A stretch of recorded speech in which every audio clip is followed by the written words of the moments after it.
ವಿದ್ಯಾರ್ಥಿಗಳೇ, ಇಂದಿನ ತರಗತಿಯಲ್ಲಿ ಇತಿಹಾಸ ವಿಭಾಗದ 3ನೇ ಘಟಕ ಬ್ರಿಟಿಷ್ ಆಳ್ವಿಕೆಯ ಪರಿಣಾಮಗಳು ಈ ಪಾಠವನ್ನು ಕುರಿತು ಅಭ್ಯಾಸ ಮಾಡ್ತಾ ಹೋಗೋಣ. ನೆನ್ಪು ಮಾಡ್ಕೊಳ್ಳಿ ಮಕ್ಕಳೇ, ಹಿಂದಿನ ಪಾಠಗಳಲ್ಲಿ ನಾವು ಬ್ರಿಟಿಷ್ ಆಳ್ವಿಕೆಯ ವಿಸ್ತರಣೆಯನ್ನು ಕುರಿತು ಈಗಾಗಲೇ ಅಧ್ಯಯನ ಮಾಡಿದ್ದೀವಿ. ಫ್ರೆಂಚ್ ಅನ್ನ ಸಂಪೂರ್ಣವಾಗಿ ಮೂಲೆಗುಂಪು ಮಾಡಿರ್ತಕ್ಕಂಥ ಬ್ರಿಟಿಷರು ದಕ್ಷಿಣ ಭಾರತದಲ್ಲಿ ಪ್ರಮುಖವಾಗಿ ಕಾರ್ನಾಟಿಕ್ ಪ್ರದೇಶ, ಮರಾಠಾ ಪ್ರದೇಶ ಜೊತೆಗೆ ಉತ್ತರದಲ್ಲಿ ಸಿಖ್ ಪ್ರದೇಶಗಳನ್ನು ಕೂಡ ಸಂಪೂರ್ಣವಾಗಿ ತಮ್ಮ ವಶಕ್ಕೆ ತೆಗೆದುಕೊಂಡಿದ್ದಾರೆ. ಭಾರತದ ಪ್ರಾಂತ್ಯಗಳನ್ನ ಗೆದ್ದ ನಂತರದಲ್ಲಿ, ಸಾಮ್ರಾಜ್ಯವನ್ನ ವಿಸ್ತರಣೆ ಮಾಡಿದ ನಂತರದಲ್ಲಿ ಆ ಬ್ರಿಟಿಷರು ಆ ಪ್ರದೇಶಗಳಲ್ಲಿ ಜಾರಿಗೊಳಿಸಿರ್ತಕ್ಕಂಥ ನೀತಿಗಳು, ಆಡಳಿತ ನೀತಿಯ ಪರಿಣಾಮಗಳೇನಾಯಿತು ಅನ್ನೋದನ್ನ ನಾವು ಇವತ್ತಿನ ಕ್ಲಾಸಲ್ಲಿ ಅಭ್ಯಾಸ ಮಾಡ್ತಾ ಹೋಗೋಣ. ಬ್ರಿಟಿಷ್ ಆಡಳಿತದ ಪರಿಣಾಮಗಳು ಈ ಪಾಠದಲ್ಲಿ ನಾವು ಯಾವ ಅಂಶಗಳನ್ನ, ಯಾವ ಕಲಿಕಾಂಶಗಳನ್ನ ಕುರಿತು ಅಭ್ಯಾಸ ಮಾಡ್ತೀವಿ ನೋಡಿ. ಮೊದಲನೇ ಕಲಿಕಾಂಶದಲ್ಲಿ ನಾವು ಬ್ರಿಟಿಷರ ಆಡಳಿತ ಮತ್ತು ನಾಗರಿಕ ವ್ಯವಸ್ಥೆಯ ಕುರಿತು ಅಭ್ಯಾಸ ಮಾಡ್ತೀವಿ. ಬ್ರಿಟಿಷರ ಆಡಳಿತ ಮತ್ತು ನಾಗರಿಕ ವ್ಯವಸ್ಥೆ ಅಂತ ಬಂದಾಗ ಆಡಳಿತಾತ್ಮಕ ಸೇವೆಗಳಿಗಾಗಿ ಬ್ರಿಟಿಷರು ರೂಪುಗೊಳಿಸಿರ್ತಕ್ಕಂಥ ನಾಗರಿಕ ಸೇವೆಗಳು, ಆ ಕುರಿತಾದಂತಹ ಅಭ್ಯಾಸಗಳನ್ನ ಓದ್ತೀವಿ. ಜೊತೆಗೆ ನ್ಯಾಯಾಂಗ ವ್ಯವಸ್ಥೆಯಲ್ಲಿ ತಂದಿರತಕ್ಕಂಥ ಸುಧಾರಣೆಗಳನ್ನು ನೋಡ್ತೀವಿ. ಪೊಲೀಸ್ ವ್ಯವಸ್ಥೆಯಲ್ಲಿ ಏನ್ ಸುಧಾರಣೆ ತಂದ್ರ ಜೊತೆಗೆ ಸೈನಿಕ ವ್ಯವಸ್ಥೆಯಲ್ಲಿ ತಂದಿರತಕ್ಕಂಥ ಸುಧಾರಣೆಗಳನ್ನ ನಾವು ಈ ಆಡಳಿತ ಮತ್ತು ನಾಗರಿಕ ವ್ಯವಸ್ಥೆ ಈ ಅದರ ಅಡಿಯಲ್ಲಿ ಅಭ್ಯಾಸ. ಹಾಗೆ ಬ್ರಿಟಿಷರು ಜಾರಿಗೊಳಿಸಿರ್ತಕ್ಕಂಥ ಭೂಕಂದಾಯ ನೀತಿಗಳನ್ನು ಕುರಿತು ಅಭ್ಯಾಸ ಮಾಡ್ತೀವಿ ಪಾಠದಲ್ಲಿ. ಪ್ರಮುಖವಾಗಿ 3 ಭೂಕಂದಾಯ ನೀತಿಗಳು ಬರುತ್ತೆ: ಖಾಯಂ ಜಮೀನ್ದಾರಿ ಪದ್ಧತಿ, ರೈತ್ವಾರಿ ಪದ್ಧತಿ, ಅದ್ರ ಜೊತೆಗೆ ಮಹಲ್ವಾರಿ ಪದ್ಧತಿ ಅಂತಕ್ಕಂಥ 3 ಕಂದಾಯ ನೀತಿಗಳನ್ನ ಬ್ರಿಟಿಷ್ ಜಾರಿಗೊಳಿಸ್ತಾರೆ. ಅವುಗಳ ಬಗ್ಗೆ ಅಭ್ಯಾಸ ಮಾಡ್ತೀವಿ. ಅದ್ರ ಜೊತೆಗೆ ಆಧುನಿಕ ಶಿಕ್ಷಣ ವ್ಯವಸ್ಥೆ ಬಗ್ಗೆ ಅಭ್ಯಾಸ ಮಾಡ್ತೀವಿ. ಆಧುನಿಕ ಶಿಕ್ಷಣ ವ್ಯವಸ್ಥೆ, ಅಲ್ಲಿವರೆಗೂ ಇದ್ದಂತಹ ಭಾರತೀಯ ಶಿಕ್ಷಣ ವ್ಯವಸ್ಥೆಯಲ್ಲಿ ಬ್ರಿಟಿಷ್ ಆಡಳಿತ ಕಾಲಾವಧಿಯಲ್ಲಿ ಏನು ಬದಲಾವಣೆಗಳನ್ನ ತಂದ್ರು ಅನ್ನೋದ್ರ ಅದಕ್ಕೆ ಪೂರಕವಾಗಿ 2 ಪ್ರಮುಖ ಇಬ್ಬರು ವ್ಯಕ್ತಿಗಳ ಬಗ್ಗೆ, ಲಾರ್ಡ್ ಮೆಕಾಲೆ ಜಾರಿಗೊಳಿಸಿರ್ತಕ್ಕಂಥ ಶಿಕ್ಷಣ ನೀತಿಗಳು, ಜೊತೆಗೆ ವುಡ್ಸ್ ಆಯೋಗ ಸಲ್ಲಿಸಿರ್ತಕ್ಕಂಥ ವರದಿಗಳನ್ನು ಕುರಿತು ಅಭ್ಯಾಸ ಮಾಡ್ತೀವಿ. ಜೊತೆಗೆ ಬ್ರಿಟಿಷ್ ಕಾಲದ ಕೆಲವೊಂದು ಕಾಯ್ದೆಗಳನ್ನು ಕುರಿತು ಅಭ್ಯಾಸ ಮಾಡ್ತೀವಿ.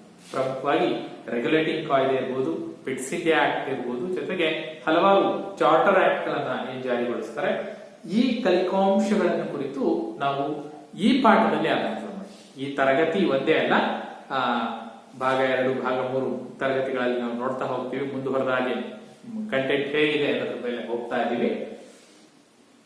ಒಟ್ಟಾರೆ ಈ ಪಾಠ ಮುಗಿಯುವ ವೇಳೆ, ಈ ಅಧ್ಯಾಯ ಸಂಪೂರ್ಣವಾಗಿ ಅಭ್ಯಾಸ ಮಾಡುವ ವೇಳೆಗೆ ನಾವು ಇಷ್ಟು ಕಲಿಕಾಂಶಗಳನ್ನ ಅಭ್ಯಾಸ ಮಾಡ್ತಾ. ಮಕ್ಕಳು, ನಮ್ಮೆಲ್ರಿಗೂ ತುಂಬಾ ಚೆನ್ನಾಗಿ ಗೊತ್ತಿದೆ, ಬ್ರಿಟಿಷರು ಭಾರತಕ್ಕೆ ಬಂದಿದ್ದು ಯಾತಕ್ಕಾಗಿಪ್ಪ? ವ್ಯಾಪಾರಕ್ಕಾಗಿ. ಅಂದ್ರೆ ವಾಣಿಜ್ಯ ಹಿತಾಸಕ್ತಿಯನ್ನ ಇಟ್ಕೊಂಡು ವ್ಯಾಪಾರ ವಹಿವಾಟುಗಳು, ಲಾಭ ಗಳಿಕೆ ಉದ್ದೇಶವಾಗಿ ಭಾರತಕ್ಕೆ ಬಂದಂತಹ ಬ್ರಿಟಿಷರು ನಂತರದಲ್ಲಿ ಭಾರತದ ರಾಜಕೀಯ ವ್ಯವಸ್ಥೆಯನ್ನ ಸೂಕ್ಷ್ಮವಾಗಿ ಅವಲೋಕನ ಮಾಡ್ತಾರೆ. ಭಾರತದಲ್ಲಿ ನೂರಾರು ರಾಜಮನೆತನಗಳು ಹಂಚಿ ಹೋಗಿರ್ತಕ್ಕಂಥ ಪರಿಸ್ಥಿತಿಯನ್ನ ತಮ್ಮ ರಾಜಕೀಯ ಲಾಭಕ್ಕಾಗಿ ಅದನ್ನ ಅವರು ಬಳಸ್ಕೊಳ್ತಾರೆ. ಅಂದ್ರೆ ಬ್ರಿಟಿಷರು ಭಾರತದ ರಾಜಕೀಯ ಪರಿಸ್ಥಿತಿಯನ್ನ ತಮ್ಮ ರಾಜಕೀಯ ಏಳಿಗೆಗೆ ಬಳಸ್ಕೊಳ್ತಾ ಹೋಗ್ತಾರೆ. ಅಂದ್ರೆ ಭಾರತದ ರಾಜರಲ್ಲಿ ಒಗ್ಗಟ್ಟಿರಲಿಲ್ಲ ಅಲ್ವಾ? ಭಾರತದ ರಾಜರಲ್ಲಿ ಒಗ್ಗಟ್ಟಿರಲಿಲ್ಲ. ಭಾರತ ಒಂದು ರಾಷ್ಟ್ರ ಅನ್ನೋ ಸ್ಪಷ್ಟ ಚಿತ್ರಣವೇ ಭಾರತೀಯರಲ್ಲಿ ಇರಲಿಲ್ಲ. ಬದಲಾಗಿ ಏನಾಗಿತ್ತು, ಚಿಕ್ಕ ಪುಟ್ಟ ರಾಜ್ಯಗಳು, ನೂರಾರು ಚಿಕ್ಕ ಪುಟ್ಟ ರಾಜ್ಯಗಳು ಎಲ್ಲರೂ ಸ್ವತಂತ್ರವಾಗಿ ಆಳ್ವಿಕೆ ನಡೆಸ್ತಾ ಇದ್ರು, ಅವರವರಲ್ಲೇ ಕಚ್ಚಾಡ್ತಾ ಇದ್ರು. ಈ ರಾಜರು ಪರಸ್ಪರ ಕಚ್ಚಾಡ್ತಕ್ಕಂತ ಈ ಸಂದರ್ಭಗಳನ್ನ ತಮ್ಮ ರಾಜಕೀಯ ಪರಿಸ್ಥಿತಿಗೆ, ತಮ್ಮ ರಾಜಕೀಯ ಭದ್ರತೆಗೆ ಉಪಯೋಗಿಸಿಕೊಂಡಿರ್ತಕ್ಕಂಥ ಬ್ರಿಟಿಷರು ಒಂದು ಪರಿಣಾಮಕಾರಿಯಾದ ಅಸ್ತ್ರವನ್ನ ಬಳಸ್ತಾರೆ. ಅಂದ್ರೆ ಭಾರತದಲ್ಲಿ ಬ್ರಿಟಿಷರು ರಾಜಕೀಯವಾಗಿ ಭದ್ರವಾಗಿ ನೆಲೆಯೂರಲಿಕ್ಕೆ ಬಳಸಿರ್ತಕ್ಕಂಥ, ಆರಂಭದಲ್ಲಿ ಬಳಸಿರ್ತಕ್ಕಂಥ ಒಂದು ಪರಿಣಾಮಕಾರಿಯಾದ ಅಸ್ತ್ರ ಯಾವುದು ಅಂದ್ರೆ ಅದು ಒಡೆದು ಆಳುವ ನೀತಿ, divide and rule policy. So ಈ ಒಡೆದು ಆಳುವ ನೀತಿಯನ್ನ ಪರಿಣಾಮಕಾರಿಯಾಗಿ ಬಳಸಿಕೊಂಡಿರ್ತಕ್ಕಂಥ ಬ್ರಿಟಿಷರು ಭಾರತೀಯ ರಾಜರುಗಳಲ್ಲಿ ಏನು ಐಕ್ಯತೆ ಇರಲಿಲ್ಲ, ಪರಸ್ಪರ ಕಚ್ಚಾಡ್ತಾ ಇರಲ್ಲ, ಅದನ್ನ ತಮ್ಮ ಲಾಭಕ್ಕೆ ಬಳಸಿಕೊಂಡು ಆ ಪ್ರದೇಶಗಳನ್ನ ಹಂತ ಹಂತವಾಗಿ ತಮ್ಮ ವಶಕ್ಕೆ ತೆಗೆದುಕೊಳ್ತಾ ಹೋಗ್ತಾರೆ.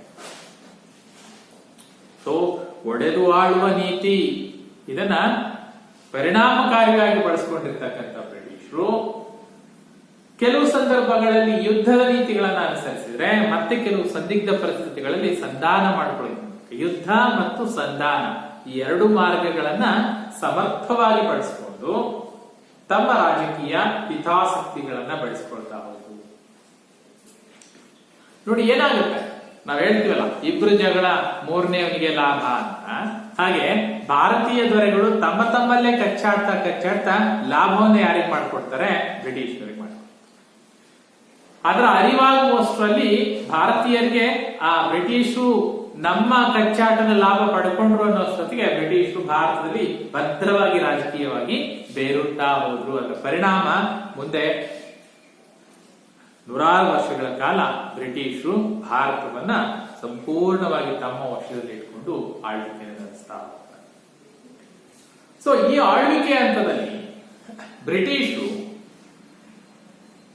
ಕ್ರಮೇಣವಾಗಿ ಈಗ ಹಲವಾರು ರಾಜಮನೆತನಗಳು ಅಲ್ಲಿ ಹಂಚಿಕೆ ಹೋಗಿತ್ತು ಅಂತ ನಾವ್ ಹೇಳಿದ್ವಿ. ಈಗ ಏನಾಗಿದೆ ಅಂತ ಹೇಳಿದ್ರೆ, ನನ್ನೊಂದು ಸಣ್ಣ ರಾಜ್ಯ ಇದೆ ಅಂತ ಹೇಳಿದ್ರೆ, ಈಗ ಹೈದರಾಬಾದ್ ಸಂಸ್ಥಾನ, ಅಲ್ಲಿನ ಆಡಳಿತ ವ್ಯವಸ್ಥೆನೆ ಬೇರೆ, ಅಲ್ಲಿನ ರಾಜಕೀಯ ವ್ಯವಸ್ಥೆನೆ ಬೇರೆ, ಅಲ್ಲಿನ ನ್ಯಾಯ ವ್ಯವಸ್ಥೆನೆ ಬೇರೆ, ಅಲ್ಲಿನ ಕಾನೂನುಗಳೇ ಬೇರೆ.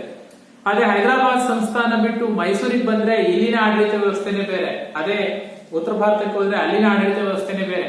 ಅಂದ್ರೆ ಭಾರತದಲ್ಲಿ ಹಲವಾರು ದೊರೆಗಳಲ್ಲಿ ಹಂಚಿಕೆಯಾಗಿದ್ದಂತಹ ಭೂಪ್ರದೇಶವನ್ನ ಬ್ರಿಟಿಷರು ತಮ್ಮ ವಶಕ್ಕೆ ತೆಗೆದುಕೊಂಡ ಮೇಲೆ ಹಲವಾರು ಕಾರಣಗಳಿಂದಾಗಿ ಎಲ್ಲ ಪ್ರದೇಶಗಳನ್ನ ಒಗ್ಗೂಡಿಸಿ ಆ ಎಲ್ಲ ಪ್ರದೇಶಗಳಲ್ಲೂ ಒಂದೇ ರೀತಿಯ ಆಡಳಿತ ವ್ಯವಸ್ಥೆಯನ್ನ ತರಲಿಕ್ಕೆ ಪ್ರಯತ್ನ ಮಾಡ್ತಾರೆ.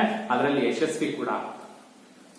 ಅಂದ್ರೆ ಬ್ರಿಟಿಷರು ಒಂದೇ ಏಕರೂಪದ ಆಡಳಿತ ವ್ಯವಸ್ಥೆಯನ್ನ, ಏಕರೂಪ ರಾಜಕೀಯ ವ್ಯವಸ್ಥೆಯನ್ನ ಜಾರಿಗೊಳಿಸುವಲ್ಲಿ ಬ್ರಿಟಿಷರು ಯಶಸ್ವಿಯಾದ್ರು ಅನ್ನೋದು ಬಹಳ ಮುಖ್ಯ. ಯಾಕೆಂದ್ರೆ ಬ್ರಿಟಿಷರು ಎಲ್ಲ ಪ್ರದೇಶಗಳಲ್ಲೂ ಏಕರೂಪದ ಆಡಳಿತವನ್ನು ಜಾರಿಗೊಳಿಸಿಲ್ಲ ಅಂದಿದ್ರೆ ಭಾರತದಂತಹ ವಿಶಾಲವಾದ ರಾಷ್ಟ್ರದಲ್ಲಿ ಅಷ್ಟು ಭದ್ರವಾಗಿ ಅವರು ಆಡಳಿತವನ್ನು ನಡೆಸಲಿಕ್ಕೆ ಸಾಧ್ಯ ಆಗ್ತಾ ಇಲ್ಲ. ಸೊ ಈ ಒಂದು ಹಂತದಲ್ಲಿ ಭಾರತದ ರಾಜಕೀಯ ವ್ಯವಸ್ಥೆಯಲ್ಲಿ ಭದ್ರವಾಗಿ ಬೇರೂರುವ ಹಂತದಲ್ಲಿ ಬ್ರಿಟಿಷರು ತಮ್ಮ ಮೂಲ ಉದ್ದೇಶ ಆರ್ಥಿಕ ಹಿತಾಸಕ್ತಿ ಇದೆಯಲ್ಲ ಅದನ್ನ ಮರಿಲಿಲ್ಲ. ಯಾವತ್ತೂ ಕೂಡ ಅವರು ಲಾಸ್ ಮಾಡ್ಕೊಳ್ಳಿಲ್ಲ, ನಷ್ಟವನ್ನ ಅನುಭವಿಸಲಿಲ್ಲ. ರಾಜಕೀಯ ವ್ಯವಸ್ಥೆಯನ್ನು ಮುನ್ನಡೆಸ್ತಾನೆ ರಾಜಕೀಯವಾಗಿ ಹಿಡಿತವನ್ನ ಬಿಗಿಗೊಳಿಸ್ತೂ ತಮ್ಮ ಆರ್ಥಿಕ ಹಿತಾಸಕ್ತಿಯನ್ನ ಅವರು ಮುಂದುವರಿಸಿಕೊಂಡು ಹೋಗ್ತಾರೆ. ರಾಜಕೀಯ ಪ್ರದೇಶಗಳನ್ನ ತಮ್ಮ ಆರ್ಥಿಕ ಹಿತಾಸಕ್ತಿಗೆ ತಕ್ಕ ಹಾಗೆ ಬಳಸ್ಕೊಳ್ತಾ ಹೋಗ್ತಾರೆ. ಸೊ ಎಲ್ಲ ಅಂಶಗಳನ್ನ ನಾವು ಈ ರಾಜಕೀಯ ವ್ಯವಸ್ಥೆಯ ಆಡಳಿತ ವ್ಯವಸ್ಥೆಯ ಪರಿಣಾಮಗಳು ಇದನ್ನ ನೋಡ್ತಾ ಹೋದಾಗ ನಮಗೆ ಒಂದೊಂದಾಗಿ ಅರ್ಥ ಆಗ್ತಾವೆ. ಸೊ ಮೊದಲನೇ ಪಾಯಿಂಟ್ ಬಂದ್ಬಿಡೋಣ. ಬ್ರಿಟಿಷ್ ಆಡಳಿತ ವ್ಯವಸ್ಥೆಯಲ್ಲಿ ಆಡಳಿತ ಮತ್ತು ನಾಗರಿಕ ವ್ಯವಸ್ಥೆಯನ್ನು ಕುರಿತು ಈಗ ಅಭ್ಯಾಸ ಮಾಡೋಣ. ಸೊ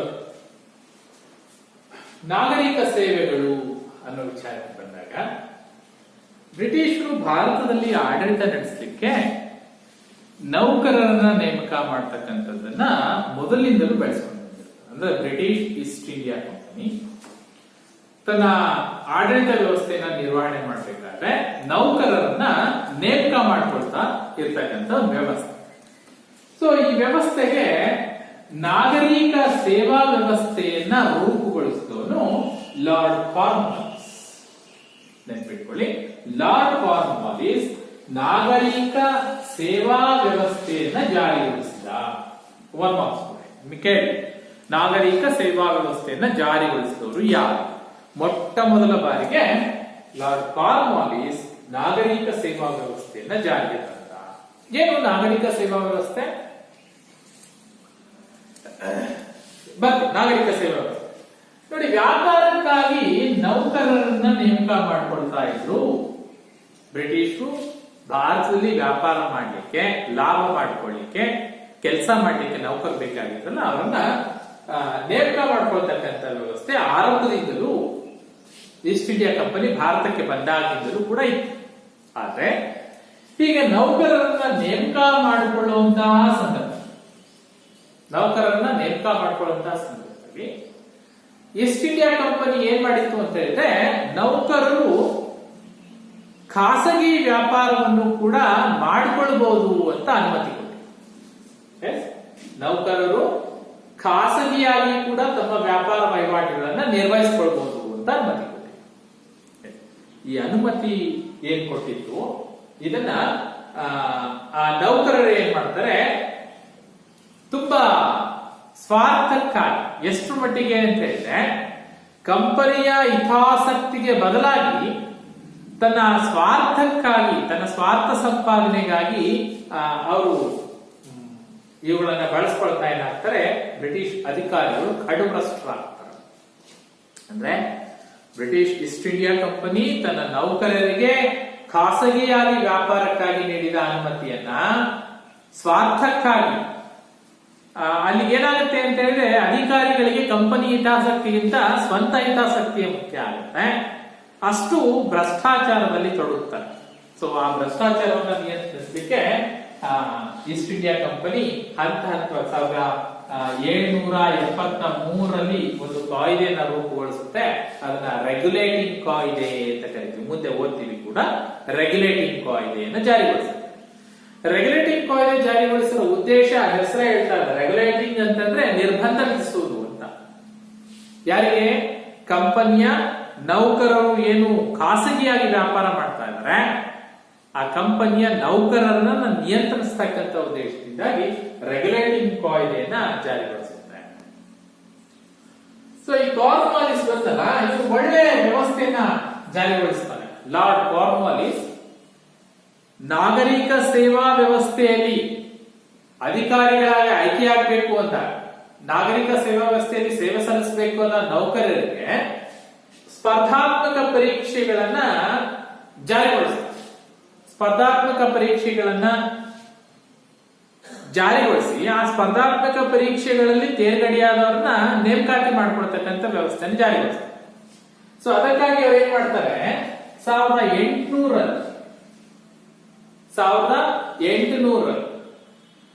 ಸ್ಪರ್ಧಾತ್ಮಕ ಪರೀಕ್ಷೆಗಳಿಗೆ ಹಾಜರಾಗ್ತಕ್ಕಂತಹ ಅಭ್ಯರ್ಥಿಗಳಿಗೆ ಅಥವಾ ನಾಗರಿಕ ಸೇವೆಗಳಿಗೆ ಸೇರ ಬಯಸುವ ಅಭ್ಯರ್ಥಿಗಳಿಗೆ ಶಿಕ್ಷಣ ನೀಡಲಿಕ್ಕಾಗಿ, ತರಬೇತಿ ನೀಡಲಿಕ್ಕಾಗಿ ಅವರು ಕಲ್ಕತ್ತಾದಲ್ಲಿ ಈ ಪೋರ್ಟ್ ವಿಲಿಯಂ ಕಾಲೇಜನ್ನ ಸ್ಥಾಪನೆ ಮಾಡ್ತಾರೆ.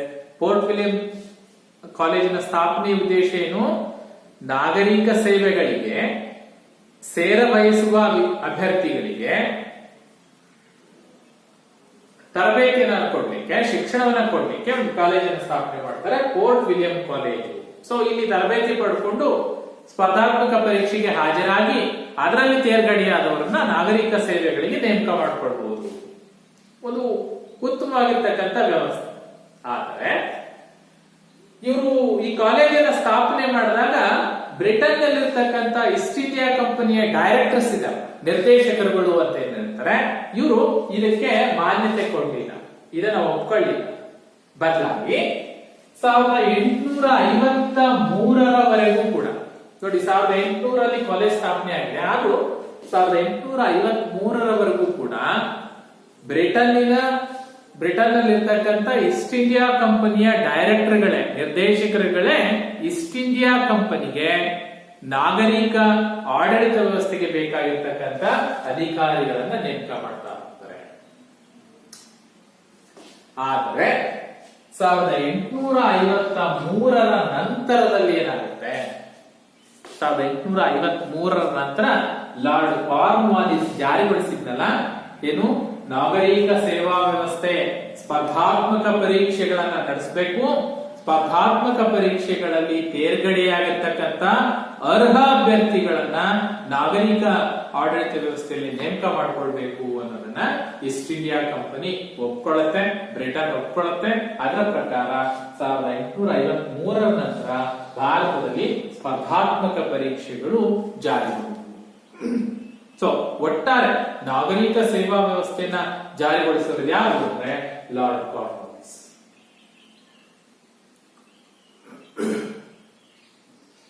ಆದ್ರೆ ಇದರಿಂದ ಭಾರತೀಯರಿಗೆ ಏನು ಲಾಭ ಆಗಲಿಲ್ಲ.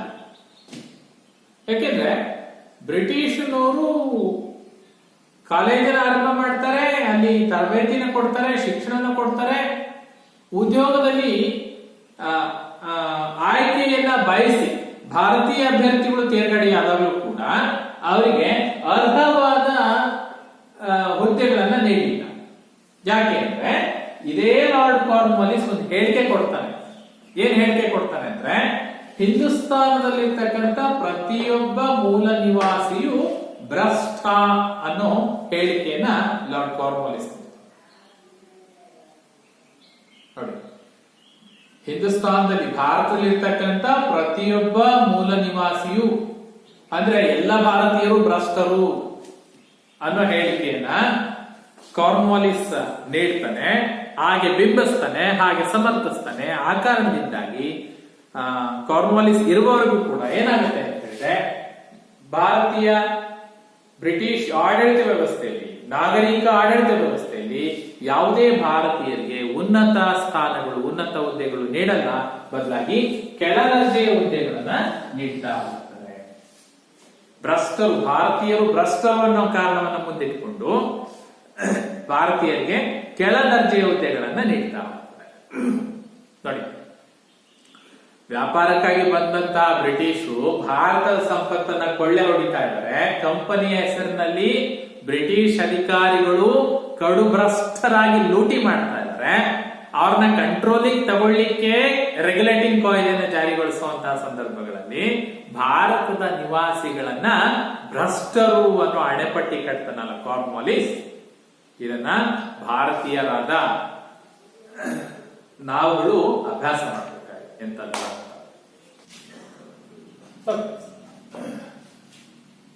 ಆಡಳಿತ ವ್ಯವಸ್ಥೆಯ ಪರಿಣಾಮಗಳಲ್ಲಿ ನ್ಯಾಯಾಂಗ ವ್ಯವಸ್ಥೆಯಲ್ಲಿ ಏನು ಬದಲಾವಣೆ ಆಯಿತು ಅನ್ನೋದನ್ನ ಅಭ್ಯಾಸ ಮಾಡಿ ನೋಡಿ. ಈಗಾಗಲೇ ನಮ್ಗೆ ಗೊತ್ತಿದೆ, ಬ್ರಿಟಿಷರು ಭಾರತದಲ್ಲಿ ಪ್ರಮುಖವಾಗಿ ಪ್ರಾಬಲ್ಯವನ್ನು ಗಳಿಸಿದ್ದು 1764ರಲ್ಲಿ ಆಗಿರ್ತಕ್ಕಂಥ ಬಕ್ಸರ್ ಕದನ ಅಲ್ವಾ.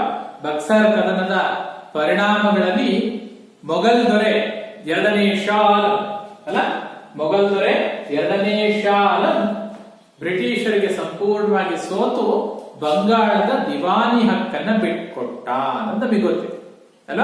ಬಂಗಾಳದ ದಿವಾನಿ ಹಕ್ಕನ್ನ, ದಿವಾನಿ ಹಕ್ಕು ಅಂದ್ರೆ ಕಂದಾಯ ವಸೂಲಿ ಮಾಡ್ತಕ್ಕಂಥ, ಬ್ರಿಟಿಷರು 2ನೇ ಶಾ ಆಲಂನಿಂದ ಕಂದಾಯ ವಸೂಲಿ ಮಾಡ್ತಕ್ಕಂಥ ಹಕ್ಕನ್ನ, ದಿವಾನಿ ಹಕ್ಕನ್ನ ಯಾವಾಗ ತಮ್ಮ ವಶಕ್ಕೆ ತೆಗೆದುಕೊಳ್ತಾರೆ, ವಾರ್ಷಿಕ 26 ಲಕ್ಷ ರೂಪಾಯಿಗಳ ಪಾವತಿ ಮಾಡಿ ಮೊಘಲ್ ಸರ್ಕಾರಕ್ಕೆ ಕಂದಾಯ ವಸೂಲಿ ಮಾಡ್ತಕ್ಕಂಥ ಹಕ್ಕನ್ನ ತಾವು ಪಡ್ಕೊಳ್ತಾರೆ. ಸೊ ಯಾವಾಗ ಬ್ರಿಟಿಷರು ಭೂಕಂದಾಯ ವಸೂಲಿ ಮಾಡ್ತಕ್ಕಂಥ ಹಕ್ಕನ್ನ ಪಡ್ಕೊಂಡ್ರು, ಆ ನಂತರದಲ್ಲಿ ಬಂಗಾಳದಲ್ಲಿ ಒಂದು ಹೊಸ ವ್ಯವಸ್ಥೆಯನ್ನ ಜಾರಿಗೊಳಿಸ್ತಾರೆ. ಅದನ್ನ ದ್ವಿಮುಖ ಸರ್ಕಾರ ಪದ್ಧತಿ ಅಂತ ಕರೀತಾರೆ ಅಲ್ವಾ. ದ್ವಿಮುಖ ಸರ್ಕಾರ ಪದ್ಧತಿ ನಿಮ್ಗೆ ಗೊತ್ತಿದೆ. ಏನು ದ್ವಿಮುಖ ಸರ್ಕಾರ? 2 ಮುಖಗಳ ಸರ್ಕಾರ. ಏನ್ 2 ಮುಖ? ಭೂಕಂದಾಯ ವಸೂಲಿ ಮಾಡ್ತಕ್ಕಂಥ ಹಕ್ಕು ಬ್ರಿಟಿಷ್ ಸರ್ಕಾರ, ಬ್ರಿಟಿಷ್ನವರಿಗೆ. ಆದ್ರೆ ರಾಜ್ಯದ ದೈನಂದಿನ ಆಡಳಿತವನ್ನು ಮಾಡ್ತಕ್ಕಂಥದ್ದು, ನ್ಯಾಯ ತೀರ್ಮಾನ ಮಾಡ್ತಕ್ಕಂಥದ್ದು, ಸೊ ಈ ಎಲ್ಲ ವ್ಯವಸ್ಥೆಯನ್ನ ಭಾರತೀಯರೇ ನೋಡ್ಕೊಳ್ಬೇಕಾಗಿತ್ತು. ಸೊ ಹೀಗೇನಾಗತ್ತೆ, ದ್ವಿಮುಖ ಸರ್ಕಾರವನ್ನ ಜಾರಿಗೊಳಿಸಿದ ಪರಿಣಾಮ ಬ್ರಿಟಿಷ್ನವರಿಗೆ ಆಡಳಿತದ ಜವಾಬ್ದಾರಿ ಇದೆ, ಭೂಕಂದಾಯ ವಸೂಲಿ ಮಾಡಿಕೊಂಡು ಆದಾಯ ಪಡ್ಕೊಳ್ತಕ್ಕಂಥ ವ್ಯವಸ್ಥೆಯನ್ನ ಜಾರಿಗೊಳಿಸಿಕೊಂಡು ಹೋಗ್ತಾರೆ. ಆ ಆದಾಯ ಬಂದಿರತಕ್ಕಂಥ ಆದಾಯವನ್ನ ಖರ್ಚು ಮಾಡುವ ಉಸ್ತುವಾರಿಯನ್ನು ಕೂಡ ತಾವೇ ಇಟ್ಕೊಳ್ತಾರೆ. ಕಂದಾಯ ವಸೂಲಿ ಮಾಡಿ ಮತ್ತೆ ಆಡಳಿತಕ್ಕೆ ಹಣ ಕೊಡುವಂತಾದಾಗ ಸಂಪೂರ್ಣವಾಗಿ ಹಣನ ಕೊಡ್ತಾ ಹೋಗಲ್ಲ. ಬಂದಿರ್ತಕ್ಕಂಥ ಹಣವನ್ನ ಯಾವ್ದಕ್ಕೆ ಎಷ್ಟು ವೆಚ್ಚ ಮಾಡಬೇಕು ಅನ್ನೋ ಉಸ್ತುವಾರಿಯನ್ನು ಕೂಡ ಬ್ರಿಟಿಷರು ತಾವೇ ಇಟ್ಕೊಳ್ತಾರೆ. ಇದನ್ನ ದ್ವಿಮುಖ ಸರ್ಕಾರ ಅನ್ನೋ ಪದ್ಧತಿನ ಜಾರಿಗೊಳಿಸ್ತಾರೆ. ಸೊ ಬಂಗಾಳದಲ್ಲಿ ದ್ವಿಮುಖ ಸರ್ಕಾರವನ್ನು ಜಾರಿಗೊಳಿಸಿ ಸಂಪೂರ್ಣ ಬಂಗಾಳವನ್ನ ತಮ್ಮ ತೆಕ್ಕೆಗೆ ಪಡ್ಕೊಂಡಿರ್ತಕ್ಕಂಥ ಬ್ರಿಟಿಷ್ನವರು ಬಂಗಾಳದಲ್ಲಿ ತಮ್ಮದೇ ಆಗಿರ್ತಕ್ಕಂಥ ಕಂದಾಯ ಪದ್ಧತಿಗಳನ್ನ, ತಮ್ಮದೇ ಆಗಿರ್ತಕ್ಕಂಥ ಆಡಳಿತ ನಿರ್ವಹಣೆಯನ್ನ, ತಮ್ಮದೇ ಆಗಿರ್ತಕ್ಕಂಥ ನ್ಯಾಯ ತೀರ್ಮಾನವನ್ನ ಮಾಡ್ತಕ್ಕಂಥ ಒಟ್ಟಾರೆ ಅಧಿಕಾರದ ಸಂಪೂರ್ಣ ಕೇಂದ್ರೀಕರಣ ಮಾಡಿಕೊಂಡು ಸಂಪೂರ್ಣವಾಗಿ ಭಾರತದ ಪ್ರದೇಶಗಳನ್ನ ತಮ್ಮ ಹಿಡಿತಕ್ಕೆ ಪಡ್ಕೊಳ್ತಕ್ಕಂಥ ಪ್ರಯತ್ನವನ್ನ ಬ್ರಿಟಿಷರು ಮಾಡ್ತಾರೆ. ಸೊ ಈ ಸಂದರ್ಭದಲ್ಲಿ ನ್ಯಾಯಾಂಗ ವ್ಯವಸ್ಥೆಗೆ ತಮ್ಮದೇ ಆಗಿರ್ತಕ್ಕಂಥ ಒಂದಷ್ಟು ಬದಲಾವಣೆಗಳನ್ನು ಮಾಡ್ತಾರೆ. ನೋಡಿ, ನ್ಯಾಯಾಂಗ ವ್ಯವಸ್ಥೆ ವಿಚಾರಕ್ಕೆ ಬಂದಾಗ 1772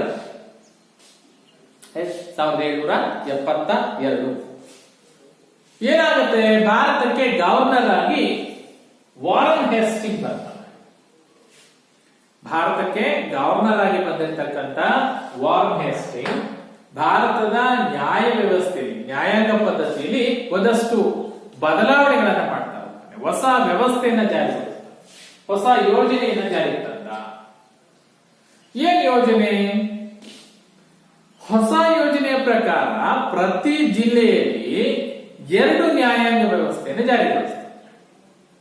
2 ನ್ಯಾಯಾಲಯ, ಪ್ರತಿ ಜಿಲ್ಲೆಯಲ್ಲೂ ಕೂಡ 2 ರೀತಿಯ ನ್ಯಾಯಾಲಯಗಳು ಇರಬೇಕಾಗಿತ್ತು. ಯಾವ 2 ರೀತಿಯ ನ್ಯಾಯಾಲಯಗಳು? ನೋಡಿ, ವಾರನ್ ಹೇಸ್ಟಿಂಗ್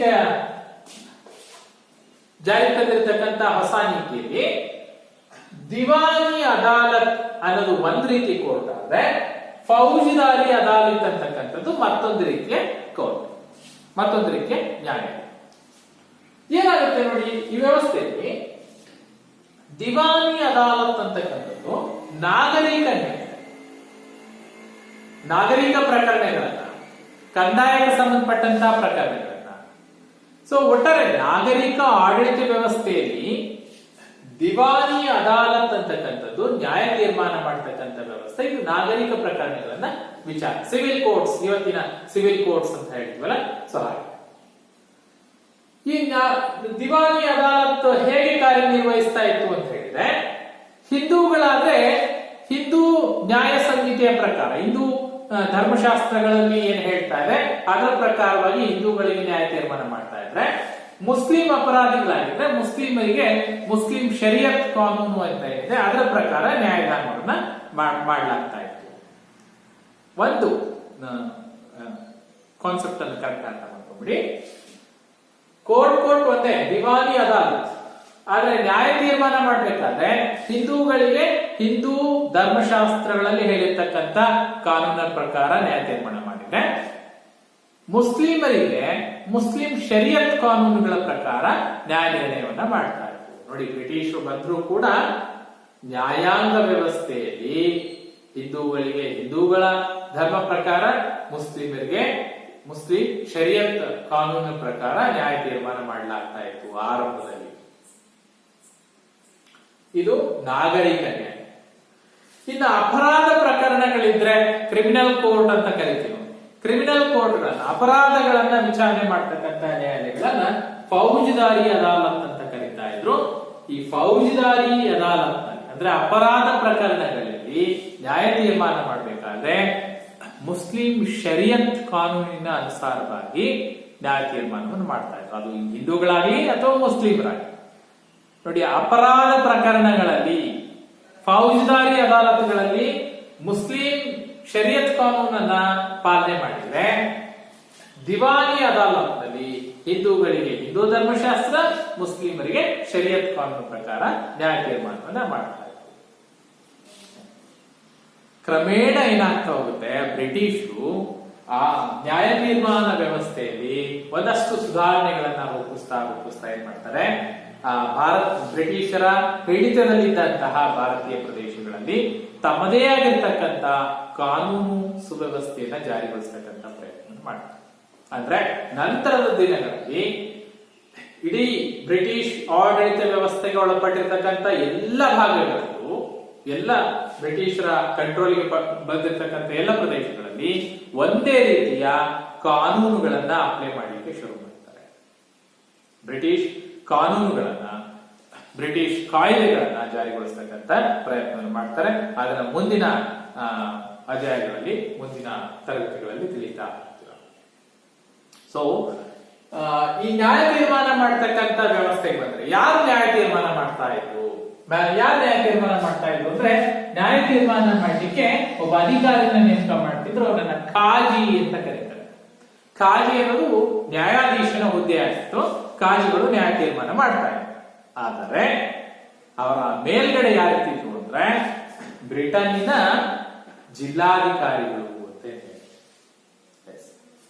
ಕಾಜಿಗಳ ಅಧೀನದಲ್ಲಿದ್ರೂ ಕೂಡ, ಅಪರಾಧ ನ್ಯಾಯಾಲಯಗಳು ಕಾಜಿಗಳ ಅಧೀನದಲ್ಲಿದ್ರೂ ಕೂಡ, ಯುರೋಪಿನ ಮೇಲ್ವಿಚಾರಣೆಯಲ್ಲೇ, ಯುರೋಪಿನ ಜಿಲ್ಲಾಧಿಕಾರಿಗಳ ಮೇಲ್ವಿಚಾರಣೆಯ ಅಧೀನದಲ್ಲೇ ಕಾಜಿಗಳು ಭಾರತದಲ್ಲಿ ನ್ಯಾಯ ತೀರ್ಮಾನವನ್ನು ಮಾಡುವ ಕೆಲಸವನ್ನ ಮಾಡ್ತಾರೆ. ಸೊ ಇದು ನ್ಯಾಯಾಂಗ ವ್ಯವಸ್ಥೆಯಲ್ಲಿ ಬಂದಿರತಕ್ಕಂಥ ಸುಧಾರಣೆ. ನೆನ್ಪಿಡಿ, ಯಾರು? ವಾರನ್ ಹೆಸ್ಟಿಂಗ್ ಜಾರಿಗೊಳಿಸಿರ್ತಕ್ಕಂಥ ಎರಡು ರೀತಿಯ ನ್ಯಾಯಾಲಯ, ಒಂದು ದಿವಾನಿ ಅದಾಲತ್, ಮತ್ತೊಂದು ಫೌಜ್ದಾರಿ. ದಿವಾನಿ ಅದಾಲತ್ ನಾಗರಿಕ ನ್ಯಾಯಾಲಯ. ಇಲ್ಲಿ ಎರಡು ರೀತಿಯ ಕಾಯ್ದೆಗಳನ್ನು ಅಪ್ಲೈ ಮಾಡ್ತಾ ಇದ್ರು. ಹಿಂದೂಗಳಿಗೆ ಹಿಂದೂ ಧರ್ಮಶಾಸ್ತ್ರದ ಕಾನೂನುಗಳು, ಮುಸ್ಲಿಮರಿಗೆ ಮುಸ್ಲಿಂ ಶರೀಯತ್ ಕಾನೂನು.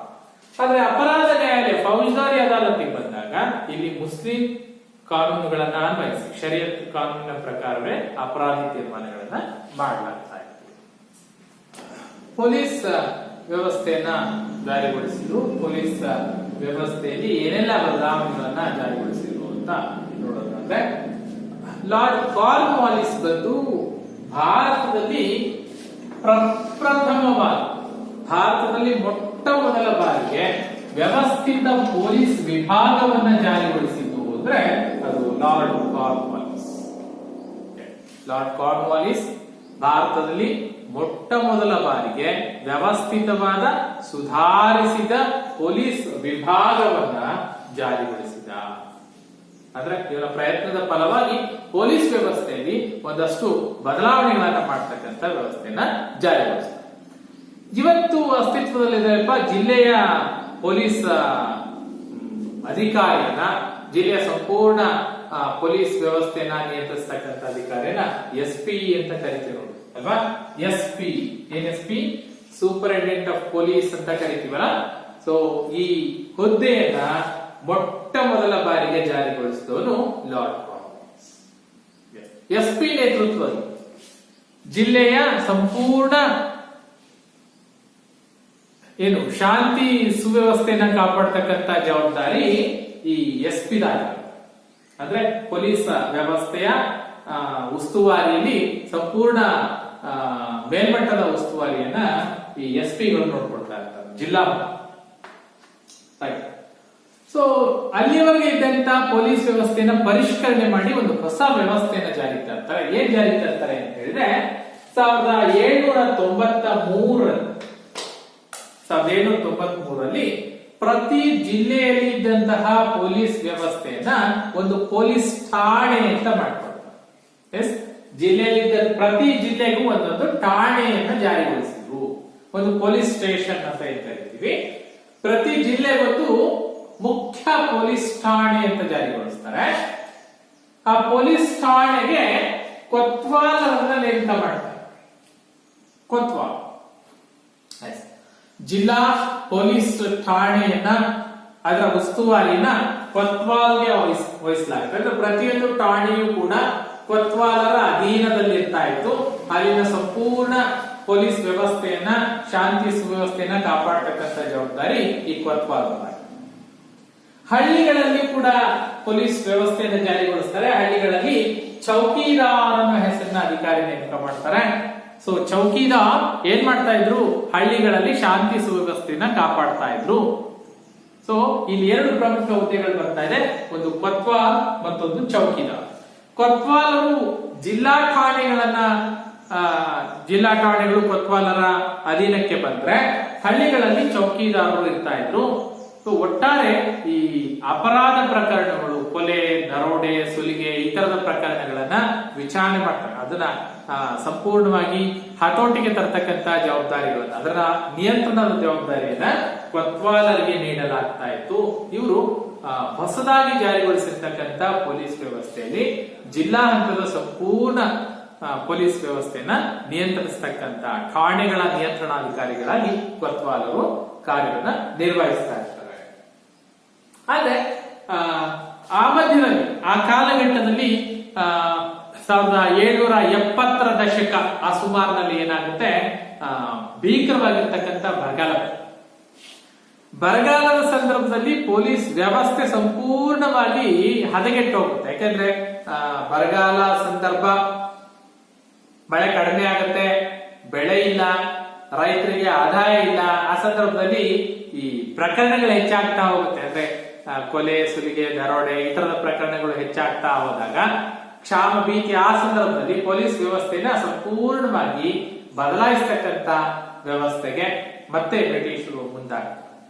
ಸೊ ಅದರ ಫಲವೇ 1781ರಲ್ಲಿ ಮ್ಯಾಜಿಸ್ಟ್ರೇಟ್ ಅನ್ನ ನೇಮಕ ಮಾಡ್ತಾರೆ. ಮ್ಯಾಜಿಸ್ಟ್ರೇಟ್ ಸಂಪೂರ್ಣವಾಗಿ ಪೊಲೀಸ್ ವ್ಯವಸ್ಥೆಯನ್ನ ಮ್ಯಾಜಿಸ್ಟ್ರೇಟ್ ಅಂಡರ್ ತಂದ್ಬಿಡ್ತಾರೆ. ಸಂಪೂರ್ಣವಾಗಿ ಪೊಲೀಸ್ ವ್ಯವಸ್ಥೆಯನ್ನ ಮ್ಯಾಜಿಸ್ಟ್ರೇಟ್ ಅಂಡರ್ ಅಲ್ಲಿ ತರ್ತಾರೆ. ಅಂದ್ರೆ ಸಂಪೂರ್ಣವಾಗಿ ಮ್ಯಾಜಿಸ್ಟ್ರೇಟ್ ಸಂಪೂರ್ಣ ಪೊಲೀಸ್ ವ್ಯವಸ್ಥೆಯನ್ನ ಕಂಟ್ರೋಲ್ ಮಾಡತಕ್ಕಂತ ವ್ಯವಸ್ಥೆಯನ್ನು ಜಾರಿಗೊಳಿಸ್ತಾರೆ. 1861ರಲ್ಲಿ ಪೊಲೀಸ್ ಕಾಯ್ದೆಯನ್ನ ಜಾರಿಗೊಳಿಸ್ತಾರೆ. ಪೊಲೀಸ್ ವ್ಯವಸ್ಥೆಯಲ್ಲಿ ಒಂದಷ್ಟು ಸುಧಾರಣೆ ಮಾಡತಕ್ಕಂತ ಪ್ರಯತ್ನವನ್ನ ಬ್ರಿಟಿಷರು ಮಾಡ್ತಾ ಹೋದ್ರು. ಅದರ ಫಲವಾಗಿ ಪೊಲೀಸ್ ಕಾಯ್ದೆ, ಪೊಲೀಸರಿಗಾಗಿ ಶಾಂತಿ ಸುವ್ಯವಸ್ಥೆಯನ್ನು ಕಾಪಾಡತಕ್ಕಂತ ಒಂದು ಪೊಲೀಸ್ ವ್ಯವಸ್ಥೆಯನ್ನ ನಿಯಂತ್ರಣ ಮಾಡಲಿಕ್ಕೆ ಪೊಲೀಸ್ ಕಾಯ್ದೆಯನ್ನು ಜಾರಿಗೊಳಿಸ್ತಾರೆ, ಸುಧಾರಣೆಗಳನ್ನ ತರ್ತಾರೆ. ಆದರೆ ಇದರಿಂದ ಭಾರತೀಯರಿಗೆ ಯಾವುದೇ ರೀತಿಯ ಪ್ರಯೋಜನ ಆಗಲಿಲ್ಲ. ಅರ್ಹ ಪೊಲೀಸ್ ವ್ಯವಸ್ಥೆಗೆ ಸೇರ್ಲಿಕ್ಕೆ ಬೇಕಾದಂತಹ ಅರ್ಹತೆಗಳನ್ನ ಹೊಂದಿದ್ರು ಕೂಡ ಭಾರತೀಯರಿಗೆ ಅಧಿಕಾರಿಗಳ ಮಟ್ಟದ ಹುದ್ದೆಯನ್ನ ಅಲಂಕರಿಸಲಿಕ್ಕೆ ಅವಕಾಶ ಇರಲಿಲ್ಲ. ಭಾರತೀಯರಿಗೆ ಅಧಿಕಾರಿಗಳಾಗಿ ನೇಮಕ ಆಗ್ತಕ್ಕಂತ ಅರ್ಹತೆಯನ್ನ ಕೊಡ್ಲಿಲ್ಲ. ಅಂದ್ರೆ ಅಧಿಕಾರಿ ವರ್ಗದಲ್ಲಿ ಉನ್ನತ ಹುದ್ದೆಗಳಲ್ಲಿ ಬ್ರಿಟಿಷರೇ ನೇಮಕ ಆಗ್ತಾ ಇದ್ರು ಬಿಟ್ರೆ, ಕೆಳ ಹಂತದ ಹುದ್ದೆಗಳಲ್ಲಿ ಭಾರತೀಯರಿಗೆ ಅವಕಾಶ ಮಾಡಿಕೊಡ್ತಾರೆ. ಒಟ್ಟಾರೆ ಪೊಲೀಸ್ ವ್ಯವಸ್ಥೆಯನ್ನ ಸಂಪೂರ್ಣವಾಗಿ ಸುಧಾರಿಸತಕ್ಕಂತ ಕೆಲಸವನ್ನ ಮಾಡಿದವನು ಲಾರ್ಡ್ ಕಾರ್ನ್ವಾಲಿಸ್ ಅನ್ನೋದನ್ನ ನೆನಪಿಟ್ಕೊಳ್ಳಿ. ಆಡಳಿತದ ಪರಿಣಾಮಗಳಲ್ಲಿ ಕಾರ್ನ್ವಾಲಿಸ್ನ ಪ್ರಯತ್ನದ ಪರಿಣಾಮವಾಗಿ ಬ್ರಿಟಿಷ್ ಆಳ್ವಿಕೆಯಲ್ಲಿ ಒಂದಷ್ಟು ಪೊಲೀಸ್ ವ್ಯವಸ್ಥೆಯಲ್ಲಿ ಸುಧಾರಣೆಗಳಾಗುತ್ತೆ. SP ಅನ್ನುವ ಅಧಿಕಾರಿಯನ್ನ ಸೂಪರಿಂಟೆಂಡೆಂಟ್ ಆಫ್ ಪೊಲೀಸ್ ಅಂತ ಏನ್ ಕರಿತೀವಿ, ಸೊ ಈ ವ್ಯವಸ್ಥೆಯನ್ನು ಜಾರಿಗೊಳಿಸ್ತಾರೆ. ಜೊತೆಗೆ ಕೊತ್ವಾಲ್ ಮತ್ತು ಚೌಕಿದಾರ್ ಅನ್ನೋ ಅಧಿಕಾರಿ ವ್ಯವಸ್ಥೆ ಜಾರಿ ಬಂತು ಅನ್ನೋದು ನೆನಪು. ಇನ್ನ ಮುಂದಿನ ಹಂತ ಬಂದ್ಬಿಟ್ಟು ಸೈನ್ಯ ವ್ಯವಸ್ಥೆಯಲ್ಲಿ ಏನು ಬದಲಾವಣೆ ತಂದ್ರು ಅನ್ನೋದನ್ನ ನೋಡೋಣ. ಸೈನ್ಯ ವ್ಯವಸ್ಥೆಗೆ ಬಂದ್ರೆ ಭಾರತೀಯ ಸೈನಿಕರ ಸ್ಥಿತಿ ಹೇಗಿತ್ತು? ಬ್ರಿಟಿಷ್ ನೋಡಿ ಏನ್ ಮಾಡ್ತಾರೆ, ಭಾರತದಲ್ಲಿ ಅಷ್ಟು ಭದ್ರವಾದ ಸಾಮ್ರಾಜ್ಯವನ್ನ ಬ್ರಿಟಿಷರು ಸ್ಥಾಪನೆ ಮಾಡಿದ್ರು ಅಂದ್ರೆ, ಭಾರತದಲ್ಲಿ ಅಷ್ಟೊಂದು ಯುದ್ಧಗಳನ್ನ ಮಾಡಿದ್ರು ಅಂದ್ರೆ, ಯುದ್ಧಕ್ಕೆ ಬೇಕಾದಂತಹ ಸೈನ್ಯವನ್ನ ಬ್ರಿಟಿಷರು ಇಂಗ್ಲೆಂಡ್ ನಿಂದ ಕರ್ಕೊಂಡು ಬಂದಿರಲಿಲ್ಲ. ಬದಲಾಗಿ ಬ್ರಿಟಿಷ್ ಸೈನ್ಯದಲ್ಲಿದ್ದ ಬಹುತೇಕ ಸೈನಿಕರು ಭಾರತೀಯರೇ ಆಗಿದ್ರು. ನೋಡಿ, ಬ್ರಿಟಿಷರು ಭಾರತಕ್ಕೆ ಬಂದು ಭಾರತೀಯರನ್ನೇ ತಮ್ಮ ಸೈನ್ಯದಲ್ಲಿ ಸೈನಿಕರನ್ನಾಗಿ ನೇಮಕ ಮಾಡಿಕೊಂಡು ಭಾರತೀಯ ಸೈನಿಕರಿಂದಲೇ ಭಾರತದ ಪ್ರದೇಶಗಳನ್ನ ಸಂಪೂರ್ಣವಾಗಿ ನಿಯಂತ್ರಣಕ್ಕೆ ತೆಗೆದುಕೊಂಡಂತಹ ಬ್ರಿಟಿಷರನ್ನ ಬುದ್ಧಿವಂತರು ಅನ್ಬೇಕಲ್ವಾ? ನೋಡಿ, ಇಲ್ಲಿಗೆ ಬಂದು ಇಲ್ಲಿನ ಸಂಪನ್ಮೂಲ ತಗೊಂಡು, ಇಲ್ಲಿನ ಕಚ್ಚಾ ವಸ್ತು ಬಳಸ್ಕೊಂಡು, ಇಲ್ಲಿನ ಸೈನಿಕರನ್ನ ಬಳಸ್ಕೊಂಡು ತಾವು ಲಾಭ ಮಾಡಿಕೊಂಡವರು ಬ್ರಿಟಿಷರು.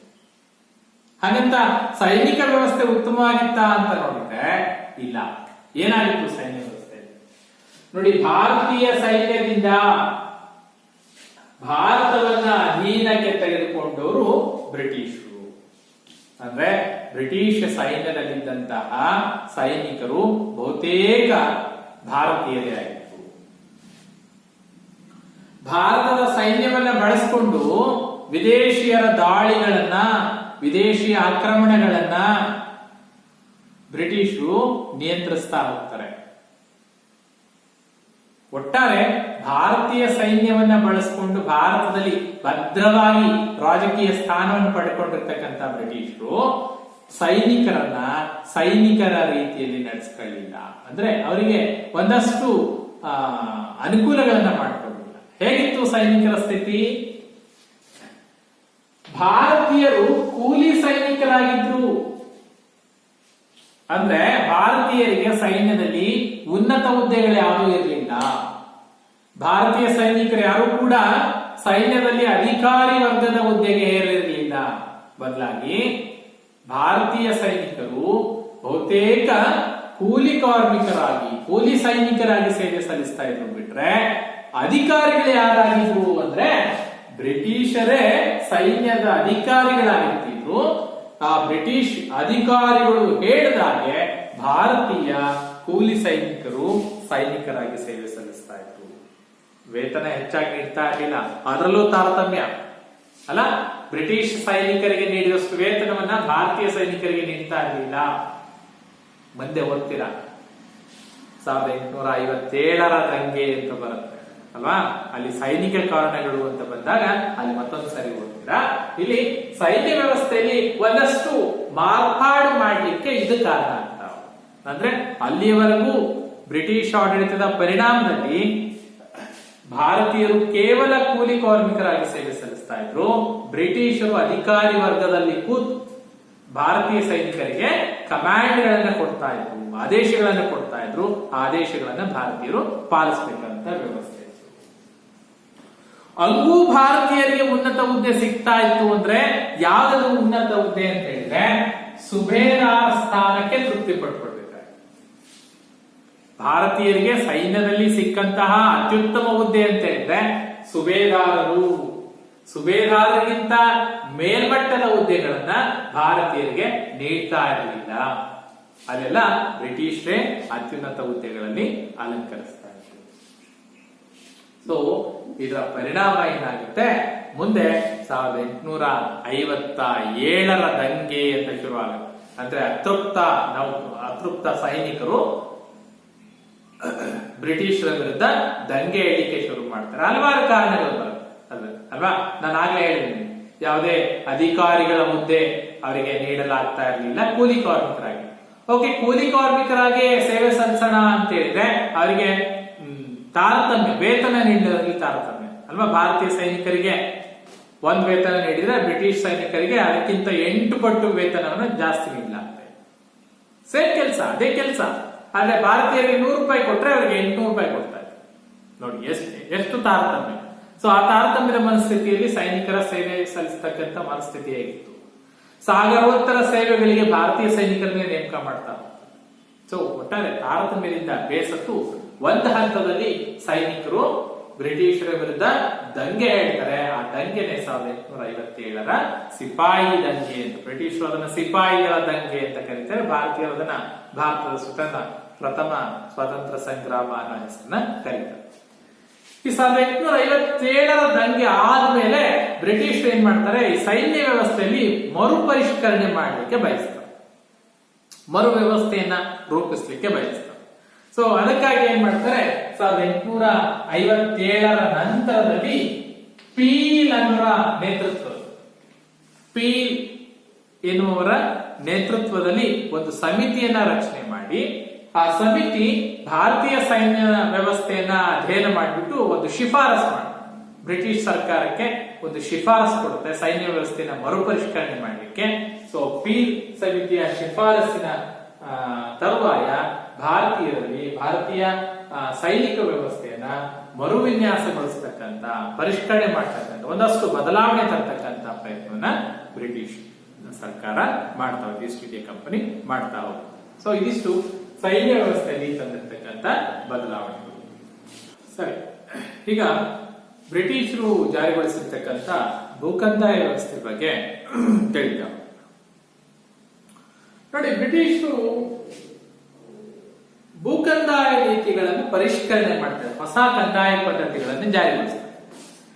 ಕಾರಣ ಇಷ್ಟೇ, ಬಂಗಾಳ ಪ್ರದೇಶವನ್ನ ಬ್ರಿಟಿಷ್ ಈಸ್ಟ್ ಇಂಡಿಯಾ ಕಂಪನಿ ಯಾವಾಗ ತನ್ನ ಸುಪರ್ದಿಗೆ ತೆಗೆದುಕೊಳ್ಳುತ್ತೆ, ಆ ಬಂಗಾಳ ಪ್ರಾಂತ್ಯದಿಂದಾಗಿ ಪ್ರತಿ ವರ್ಷ ಬ್ರಿಟಿಷ್ ಈಸ್ಟ್ ಇಂಡಿಯಾ ಕಂಪನಿ, ಭಾರತದ ಈಸ್ಟ್ ಇಂಡಿಯಾ ಕಂಪನಿ ಪ್ರತಿ ವರ್ಷ ಇಂಗ್ಲೆಂಡ್ ಸರ್ಕಾರ, ಬ್ರಿಟಿಷ್ ಸರ್ಕಾರಕ್ಕೆ ವಾರ್ಷಿಕ 4 ಲಕ್ಷ ಪೌಂಡ್ಗಳ ಹಣವನ್ನ ಸಂದಾಯ ಮಾಡಬೇಕಾಗಿದೆ. ಭಾರತದ East India company, British East India company ವಾರ್ಷಿಕ 4 ಲಕ್ಷ ಪೌಂಡ್ಗಳನ್ನ ಬ್ರಿಟನ್ ಸರ್ಕಾರಕ್ಕೆ ಪಾವತಿ ಮಾಡುವ ಸಂದರ್ಭದಲ್ಲಿ ನಿರ್ದಿಷ್ಟಪಡಿಸಿದ ಆದಾಯವನ್ನ ಪಡೆಯಲಿಕ್ಕಾಗಿ ಭಾರತದಲ್ಲಿ ಪ್ರತಿ ವರ್ಷ ನಿಗದಿಪಡಿಸಿದ ಕಂದಾಯವನ್ನ ವಸೂಲಿ ಮಾಡಿ ತನ್ನ ಹಿತಾಸಕ್ತಿಗಳನ್ನ ಕಾಪಾಡಿಕೊಳ್ಳುವ ಉದ್ದೇಶದಿಂದಾಗಿ ಹೊಸ ಬಗೆಯ ಕಂದಾಯ ನೀತಿಗಳನ್ನ ಭಾರತದಲ್ಲಿ ಬ್ರಿಟಿಷರು ಜಾರಿಗೊಳಿಸ್ತಾ ಹೋಗ್ತಾರೆ. ಅದರ ಫಲವೇ 3 ರೀತಿಯ ಕಂದಾಯ ಪದ್ಧತಿ. ಕಂದಾಯ ಪದ್ಧತಿ 3 ಪ್ರಕಾರದ ಕಂದಾಯ ಪದ್ಧತಿಗಳನ್ನ ಜಾರಿಗೊಳಿಸ್ತಾರೆ. ಮೊದಲನೇದು ಖಾಯಂ ಜಮೀನ್ದಾರಿ ಪದ್ಧತಿ 1. ಎರಡನೇದು ಮಹಲ್ವಾರಿ ಪದ್ಧತಿ. 3ನೇದು ರೈತವಾರಿ ಪದ್ಧತಿ. ಬ್ರಿಟಿಷರು ಭಾರತದಲ್ಲಿ ಜಾರಿಗೊಳಿಸಿರುವ ಭೂಕಂದಾಯ ಪದ್ಧತಿಗಳಲ್ಲಿ 3 ಮುಖ್ಯ ಕಂದಾಯ ಪದ್ಧತಿಗಳು ಬರುತ್ತೆ. ಅದರಲ್ಲಿ 1ನೇದು ಜಮೀನ್ದಾರಿ ಪದ್ಧತಿ, 2ನೇದು ಮಹಲ್ವಾರಿ ಪದ್ಧತಿ, 3ನೇದು ರೈತವಾರಿ. ಒಂದೊಂದಾಗಿ ನೋಡ್ತಾ ಹೋಗ್ಬೇಕಾದ್ರೆ ಮೊದಲನೇದು ಜಮೀನ್ದಾರಿ ಪದ್ಧತಿ. ಏನು ಜಮೀನ್ದಾರಿ ಪದ್ಧತಿ ಅಂದ್ರೇನು, ಯಾರು ಜಾರಿಗೆ ತಂದ್ರು, ಎಷ್ಟರಲ್ಲಿ ಜಾರಿಗೆ ತಂದ್ರು, ಎಲ್ಲಿ ಜಾರಿಗೆ ತಂದ್ರು, ಅದರಿಂದ ಯಾರಿಗೆ ಉಪಯೋಗ ಆಯಿತು, ಈ ಪ್ರಶ್ನೆಗಳು ನಮಗೆ ಎದುರಾಗ ನೋಡಿ. ಖಾಯಂ ಜಮೀನ್ದಾರಿ ಪದ್ಧತಿ ಅಂತ ಬಂದಾಗ ಲಾರ್ಡ್ ಕಾರ್ನ್ವಾಲಿಸ್ ಭಾರತದಲ್ಲಿ ಮೊಟ್ಟ ಮೊದಲ ಬಾರಿಗೆ ಈ ಖಾಯಂ ಜಮೀನ್ದಾರಿ ಪದ್ಧತಿಯನ್ನ ಜಾರಿಗೊಳಿಸ್ತಾನೆ. ಎಷ್ಟು ಜಾರಿಗೆ ತಂದ? 1793ರಲ್ಲಿ. ನಮ್ಮ ಪ್ರಶ್ನೆಗಳಿಗೆ ಉತ್ತರ ಸಿಗ್ತಾ ಇದೆ. ಲಾರ್ಡ್ ಕಾರ್ನ್ವಾಲಿಸ್ ಖಾಯಂ ಜಮೀನ್ದಾರಿ ಪದ್ಧತಿಯನ್ನು ಜಾರಿಗೊಳಿಸ್ತಾನೆ. 1793ರಲ್ಲಿ ಜಾರಿಗೊಳಿಸ್ತಾನೆ. ಎಲ್ಲಿ ಜಾರಿಗೊಳಿಸ್ತಾನೆ? ಬಂಗಾಳ ಮತ್ತು ಬಿಹಾರ ಪ್ರದೇಶಗಳಲ್ಲಿ ಜಾರಿಗೊಳಿಸ್ತಾನೆ. ಬ್ರಿಟಿಷ್ ಈಸ್ಟ್ ಇಂಡಿಯಾ ಕಂಪನಿಯ ನಿಯಂತ್ರಣದಲ್ಲಿದ್ದಂತಹ ಪ್ರಮುಖ ಭಾಗ ಬಂಗಾಳ ಮತ್ತು ಬಿಹಾರ ಪ್ರದೇಶದಲ್ಲಿ ಮೊಟ್ಟ ಮೊದಲ ಬಾರಿಗೆ ಖಾಯಂ ಜಮೀನ್ದಾರಿ ಪದ್ಧತಿಯನ್ನ ಜಾರಿಗೊಳಿಸಿದ ಲಾರ್ಡ್ ಕಾರ್ನ್ವಾಲಿಸ್. ಸೊ ಈ ಪದ್ಧತಿಯ ಲಕ್ಷಣಗಳೇನು ಅಂತ ನೋಡಿದ್ರೆ, ಜಮೀನ್ದಾರ ಭೂಮಾಲೀಕನಾದ. ಯಾರು ಜಮೀನ್ದಾರ? ವಿಶಾಲವಾದ ಭೂಪ್ರದೇಶದ ಒಡೆಯ.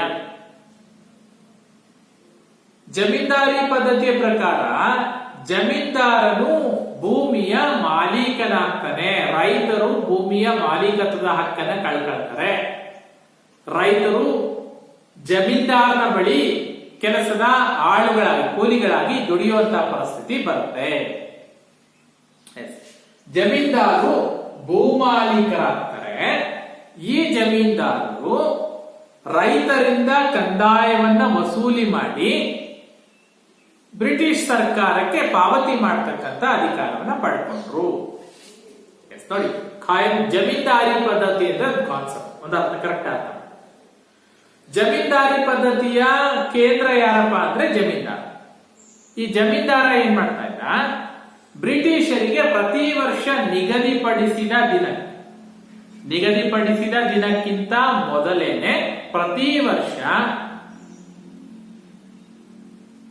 ಬ್ರಿಟಿಷ್ ಸರ್ಕಾರಕ್ಕೆ ಕಂದಾಯವನ್ನ ಸಲ್ಲಿಕೆ ಮಾಡ್ತಾರೆ. ಕಂದಾಯವನ್ನ ಕಟ್ಟ ತನ್ನ ವ್ಯಾಪ್ತಿಗೆ ಎಷ್ಟು ಜಮೀನ್ ಬರುತ್ತೆ, ತಾನು ಎಷ್ಟು ಹಳ್ಳಿಗಳ ಜಮೀನ್ದಾರ, ಎಷ್ಟು ಭೂಪ್ರದೇಶ ತನ್ನ ಹಿಡಿತಕ್ಕೆ ಬರುತ್ತೆ, ಆ ಭೂಪ್ರದೇಶದಲ್ಲಿ ಎಷ್ಟು ಕಂದಾಯ ಕಟ್ಟಬೇಕು ಅಷ್ಟು ಕಂದಾಯ. ಸೊ ಈ ಜಮೀನ್ದಾರಿ ಪದ್ಧತಿಯಿಂದ ಜಮೀನ್ದಾರ ಭೂಮಾಲೀಕನಾಗ್ತಾನೆ. ಅದ್ರ ಜೊತೆಗೆ ಪ್ರತಿ ವರ್ಷ ನಿಗದಿಪಡಿಸಿದ ದಿನಕ್ಕಿಂತ ಮೊದಲೇ ಕಂದಾಯವನ್ನ ಜಮೀನ್ದಾರ ಪಾವತಿ ಮಾಡಬೇಕಾಗಿತ್ತು.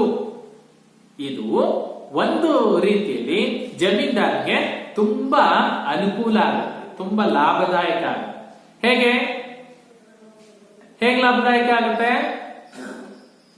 ಬ್ರಿಟಿಷ್ ಸರ್ಕಾರ ಎಷ್ಟು ನಿಗದಿಪಡಿಸಿತ್ತು ಕಂದಾಯವನ್ನ, ಆ ಕಂದಾಯಕ್ಕಿಂತ ಹೆಚ್ಚಿನ ಕಂದಾಯ ವಸೂಲಿ ಮಾಡ್ತಾ ಇದ್ದ. ಅಂದ್ರೆ ಪ್ರತಿ ವರ್ಷ ಮಾರ್ಚ್ 1ನೇ ತಾರೀಕು ಇಷ್ಟು ಕಂದಾಯ ಸಲ್ಲಿಕೆ ಆಗಬೇಕು, 1 ಲಕ್ಷ ರೂಪಾಯಿಗಳನ್ನ ನೀನ್ ಕಂದಾಯ ಕೊಡ್ಬೇಕಪ್ಪ ನಿಗದಿ ಮಾಡಿದ್ದು. ಈ ಜಮೀನ್ದಾರ ಏನ್ ಮಾಡ್ತಾ ಇದ್ದ, ಬ್ರಿಟಿಷರಿಗೆ ಕಟ್ಟೋದು 1 ಲಕ್ಷ ಕಂದಾಯ ಆಗಿದ್ರೆ ತಾನು 1.5 ಲಕ್ಷ ಕಂದಾಯ ವಸೂಲಿ ಮಾಡ್ತಾ ಇದ್ದ.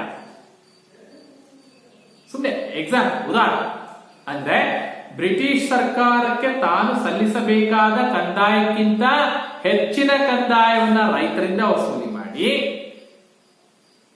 ಸರ್ಕಾರಕ್ಕೆ ನಿಗದಿಪಡಿಸಿದ ಕಂದಾಯವನ್ನ ಸಲ್ಲಿಸಿ ಉಳಿದದನ್ನೆಲ್ಲ ತಾನು ಇಟ್ಕೊಳ್ತಾ ಇದ್ದ.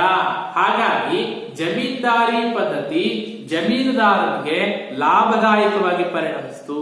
ಸೊ ಪರಿಣಾಮ ಏನಾಯ್ತು?